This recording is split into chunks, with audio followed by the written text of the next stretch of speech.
أعوذ بالله من الشيطان الرجيم. بسم الله الرحمن الرحيم.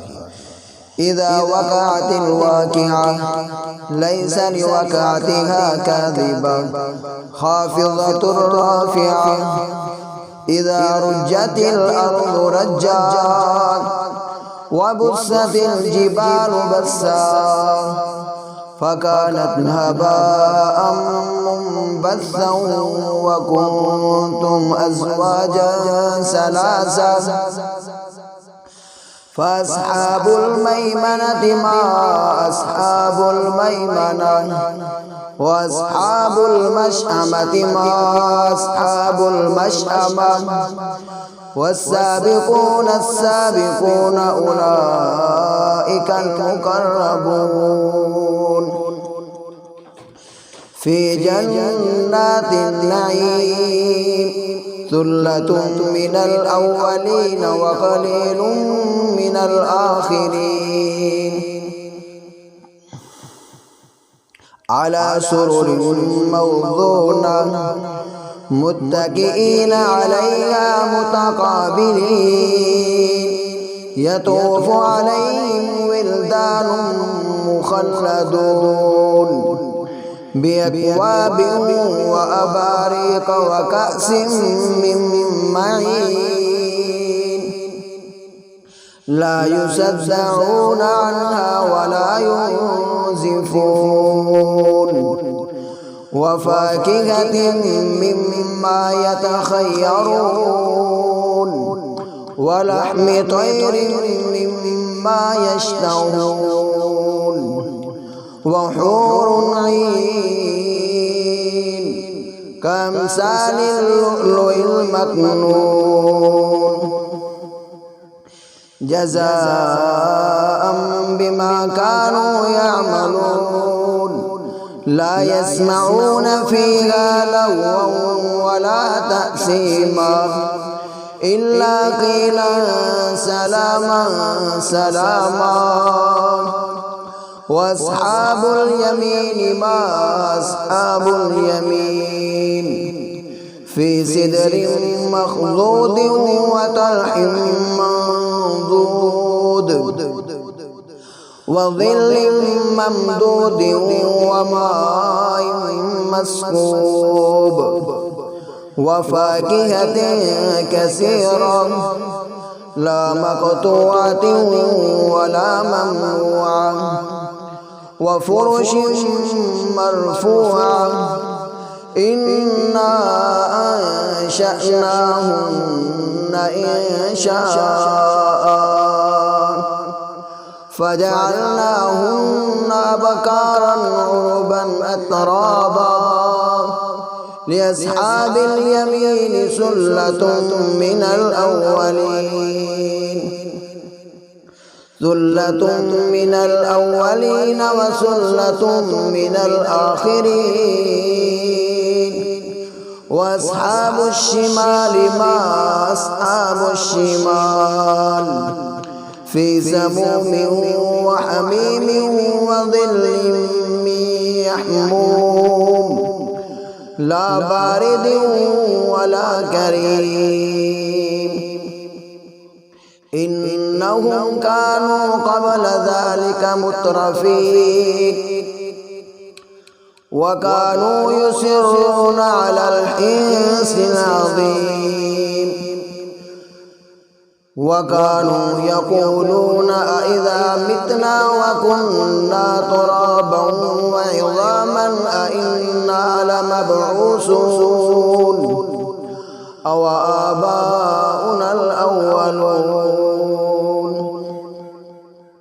قل إن الأولين والآخرين لمجموعون إلى ميقات يوم معلوم.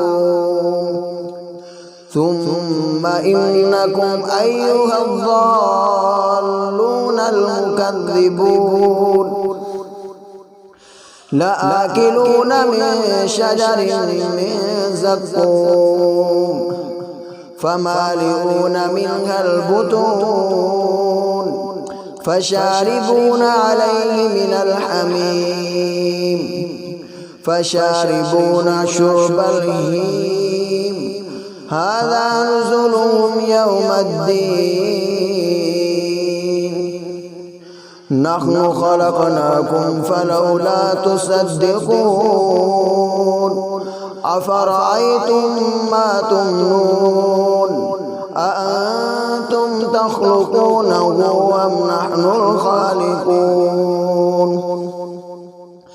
نحن قدرنا بينكم الموت وما نحن بمسبوقين على أن نبدل أمثالكم وننشئكم فيما لا تعلمون ولقد علمتم النشأة الأولى فلولا تذكرون أفرأيتم ما تحرثون أأنتم تزرعونه أم نحن الزارعون لو نشاء لجعلناه طعما فظلتم تفكهون إنا لمغرمون بل نحن محرومون أفرأيتم الماء الذي تشربون أأنتم أنزلتموه من المزن أم نحن المنزلون لو نشاء جعلناه أجاجا فلولا تشكرون أفرأيتم النار التي تورون أأنتم أنشأتم شجرتها أم نحن المنشئون نحن جعلناها تذكرة ومتاعا للمقوين فسبح باسم ربك العظيم فلا أقسم بمواقع النجوم وإنه لقسم لو تعلمون عظيم إنه لقرآن كريم في كتاب مكنون لا يمسه إلا المطهرون تنزيل من رب العالمين أفبهذا الحديث أنتم مدهنون وتجعلون رزقكم أنكم تكذبون فلولا إذا بلغت الحلقوم وأنتم حينئذ تنظرون ونحن أقرب إليه منكم ولكن لا تبصرون فلولا إن كنتم غير مدينين ترجعونها إن كنتم صادقين فأما إن كان من المقربين فروح وريحان وجنة نعيم وأما إن كان من أصحاب اليمين فسلام لك من أصحاب اليمين وأما إن كان من المكذبين الضالين فنزل من حميم وتصلية جحيم إن هذا لهو حق اليقين فسبح باسم ربك العظيم